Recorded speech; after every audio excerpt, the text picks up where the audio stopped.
Ramlan Ifran apresiasi solidaritas ASN peduli gelar demo sesuai aturan. Kota Bitung, Sulawesi Utara, Kamis 13 Juni 2024, Tim Padunet.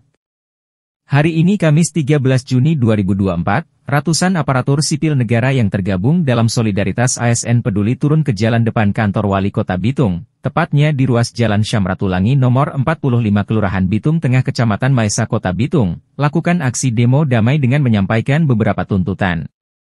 Aksi itu buntut kekecewaan terhadap hak para ASN di Kota Bitung yang kini belum juga dibayarkan. Kami hanya meminta kejelasan terkait hak tunjangan hari raya atau gaji 14 tahun 2024 bagi ASN non-Muslim, TPP April-Mei 2024, gaji 13 tahun 2024, 50% sertifikasi guru tahun 2023, insentif tutor pendidikan kesetaraan tahap 2 periode Juli sampai Desember 2023, ungkap para pendemo. Setelah menyampaikan orasinya di depan kantor Wali Kota, solidaritas ASN peduli dengan berjalan kaki menuju kantor DPRD Kota Bitung guna bertemu dengan para wakil rakyat.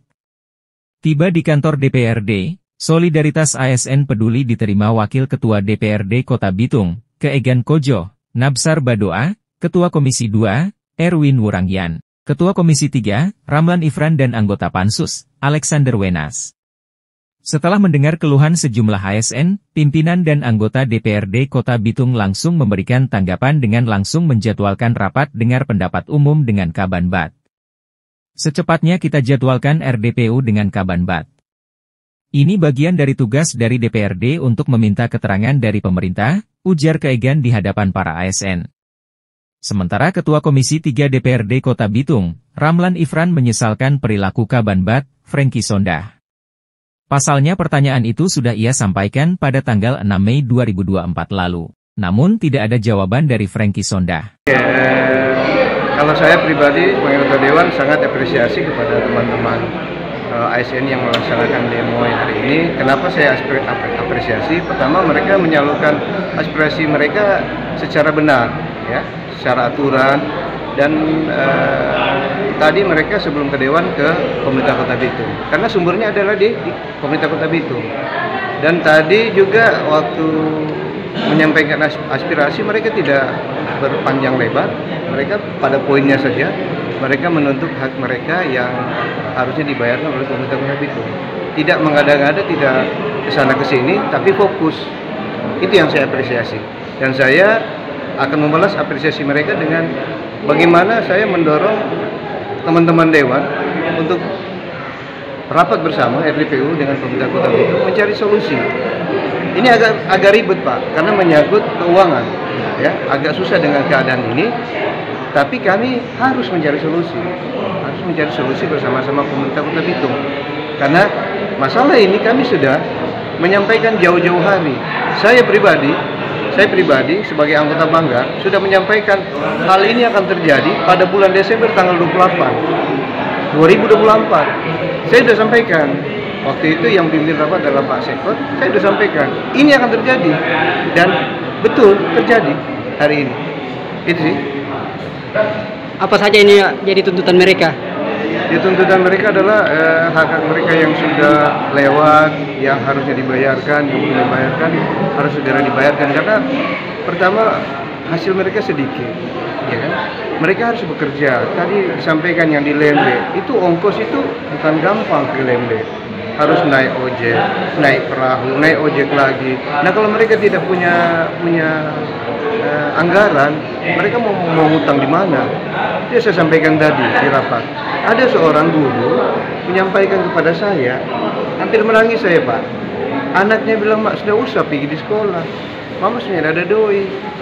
Apakah ini didengar oleh pemerintah Kota Bitung? Ini saya suka, ini pemerintah Kota Bitung dengar, ya kan? Kasihan kalau itu guru-guru nggak bisa pergi sekolah. Yang bicara itu anak kecil, anak sekolah. Ya, di mana hati nurani? Ya, itu yang bisa tangkap. Dan saya paling ngotot dari tanggal 6 kemarin. Makanya hal-hal yang di KPK kemarin saya sampaikan waktu rapat kerja dengan KPK, saya sampaikan ada kami bertanya kepada bagian keuangan, dia bukan tidak tahu jawab, tidak mau menjawab, karena beda, tidak tahu menjawab dan tidak mau menjawab. Saya sampaikan. Dan itu bukan mencari salah orang saya. Saya tidak suka mencari salah orang. Saya lebih suka mencari solusi bagaimana. Tapi kalau orang itu juga tidak mau bicara, bagaimana? Iya, ya kan? Saya ingin sekali ketemu dengan wali kota, kan saya sampaikan hal yang benar kepada wali kota. Supaya apa? Semua masalah yang ada di wali kota. Karena saya juga sayang sama wali kota. Wakil wali kota saya. Tapi kalau orang-orang di bawah yang tidak mau bekerja, lebih baik evaluasi semua mereka semua itu. Pak, sebelum mendahului KTP, Iya. untuk mencari solusi. Kalau dari Anda, Pak, kira-kira sebenarnya apa yang terjadi sehingga dari SN ini belum terbayar? Itu saya sampaikan di rapat tanggal 6 Mei kemarin. Kami ingin mendapatkan gambaran. 6 Mei loh Pak, ini sudah tanggal berapa? Udah Juni. Tanggal berapa nih? 12, 13. 13. Sudah sebulan lebih Pak. Tapi itu yang saya sampaikan. Mereka tidak mau menjawab. Bukan tidak tahu jawab. Nah sekarang saya mau tahu jawaban itu dari mana? Yang ditanya oleh Bung tadi, saya mau jawab apa? Saya tidak mau mengira-ngira loh Pak. Saya tidak mau mengira-ngira. Tapi di rapat yang saya sampaikan dari tanggal 28 Desember kemarin, saya sudah prediksi dengan laporan yang ada. Karena saya tidak bicara kebocoran. Bukan ranah itu, bukan ranah saya kebocoran. Tapi saya melihat apa? Penyerapan PAD-nya kecil sekali. Bagaimana kota kita ini mau berkembang, mau maju, mau membiayai apa yang dibutuhkan oleh ASN, kalau PAD-nya, saya tidak bicara bocor ya. Saya tidak bicara bocor, itu ranah APH. Tapi penyerapannya sangat kurang. Makanya hari itu saya bilang, saya prediksi 2-3 bulan ke depan pemerintah Kota Bitung akan kolaps.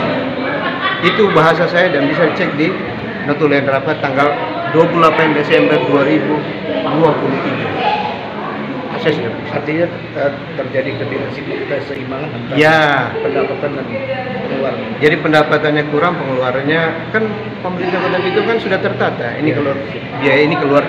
Tapi kalau dana yang pamadat, PAD-nya terlambat, dana transfer terlambat, ya kan? Mungkin pelaporan administrasi, kita tidak tahu.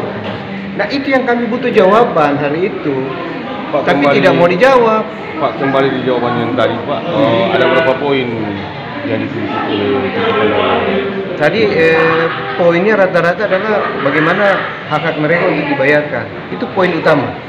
Dia akan diprioritaskan untuk. Iya, harus diprioritaskan semua itu pada guru, tenaga kesehatan, tutor, dan memang betul gaji 13 itu di aturan itu menyampaikan bahwa kalau apabila keuangan daerah tidak memungkinkan, memang wajib bayar di bulan Juni. Tapi kalau tidak memungkinkan setelah Juni. Nah setelah Juni ini kan ya bisa Juli, Agustus, tergantung kemampuan daerah untuk membayar. Tapi saya lebih fokus adalah bagaimana hak-hak yang tadi disampaikan oleh para tenaga kerja yang harusnya dibayarkan itu wajib dibayar. Oke Pak, sudah. Makasih ya. Terima kasih Pak. Iya. Catat ya teman-teman, kami saja selaku anggota DPRD yang mempunyai hak untuk meminta informasi itu pun tak digubris. Apalagi teman-teman, ujar Ramlan Ifran di hadapan sejumlah ASN. Senada dengan Ramlan Ifran, Alexander Wenas juga mendorong pimpinan DPRD untuk segera menjadwalkan RDPU dengan pemerintah. Saya kira jangan lama-lama pimpinan, segera dan secepatnya jadwalkan RDPU, tegas Alexander Wenas. Usai mendengar aspirasi dari sejumlah ASN, Ramlan Ifran anggota DPRD dari Partai Nasdem saat diwawancarai sejumlah media, mengapresiasi giat aksi demo damai berjalan dengan benar dan sesuai aturan. Dari Kota Bitung, Sulawesi Utara, tim Padunet Syarif Umar, melaporkan.